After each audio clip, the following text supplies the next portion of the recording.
8:45 বাতৰি কৈছুচি লালচিঙা বাইক হাতুনে যোৱাকালি মংগলদৈ চহৰৰ বেজপাৰা অঞ্চলত দাইটি এজনী ভুৰি থকা অৱস্থাত তিনিটা বৰটকুলাই দাইটিজনীক অপহৰণ কৰি নিয়ে।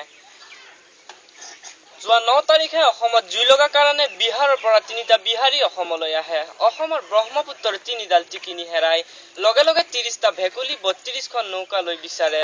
এতিয়া এডাল টিকিনিৰ সন্ধান পোৱা গৈছে আৰু বাকি দুডাল টিকিনিৰ মৃত্যু ঘটা বুলি আঞ্চলিক বাতৰিত আহিছে। দিল্লীৰ পৰা আহি থকা মামাৰে খোৱা প্লেন এখন ধৰাকাউৰী এটাই দেনা মাৰি মাটিত বগৰাই দিয়াৰ ফলত 52 গৰাকী পিপিৰাই প্লেনখন হেৰাও কৰে। ধৰাকাউৰীটো ফলতে গ্ৰেফতাৰ কৰা হৈছে। তেজপুৰৰ পৰা আহি থকা মামাৰে খোৱা ট্ৰেইন এখন ৰাস্তাৰ কিনাৰত সোমাই পৰি থকা চেংমাছ এটাই ট্ৰেইনখন গিলি থয় বুলি জানিব পৰা গৈছে। গভৰ্ণমেণ্টে দাবী জনাই কয় যে ট্ৰেইনখন উলিয়াই দিব লাগে, নহলে চেংমাছৰ কুকুৰৰ পোৱালিৰ দৰে ফাঁচি হ'ব বুলি এই কথা খুটিৰাম তালুকদাৰে নাৰিকলৰ গছত উঠি ভাষণ দিয়ে। যোৱা নিশা পাকঘৰৰ পৰা মাছ ভজা লৈ অহা মেকুৰী এটা শান্তিৰক্ষা বাহিনীৰ হাতত ধৰা পৰে। মেকুৰীটো বহুতো ৰান্ধনীৰ ভজা মাছ খাইছে বুলি সন্দেহ কৰে। মেকুৰীটো এতিয়া বৰ্তমান নলবাৰী থানাত জেৰা কৰা হৈছে।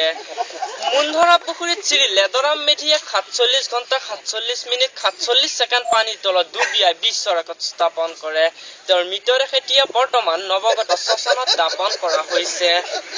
শ্ৰী চুহুংমুং পাণ্ডে মংগলদৈ চহৰত ইলেক্ট্ৰিক লাইটৰ ব্যৱস্থা নোহোৱা কাৰণে 1050 কেজি জোনাকী পৰুৱা পঠিয়াই দিয়া বুলিও আমাৰ আঞ্চলিক বাতৰিত আহিছে।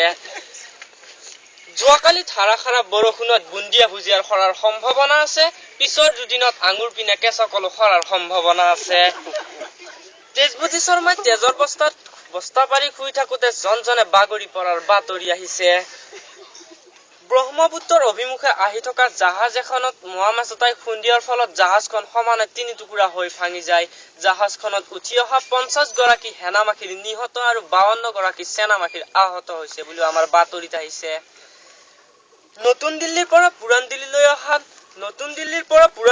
অহা 52 গৰাকী পিপিৰাইৰ জুই পোৱাতে দাড়ি পৰা যায় বুলিও জানিব পৰা গৈছে। গভৰ্ণমেণ্টে দাবী জনাই কয় যে এই মাহত দাড়ি গজাৰ কোনো সম্ভাৱনা নাই, অহা মাহতহে দাড়ি গজাৰ সম্ভাৱনা আছে।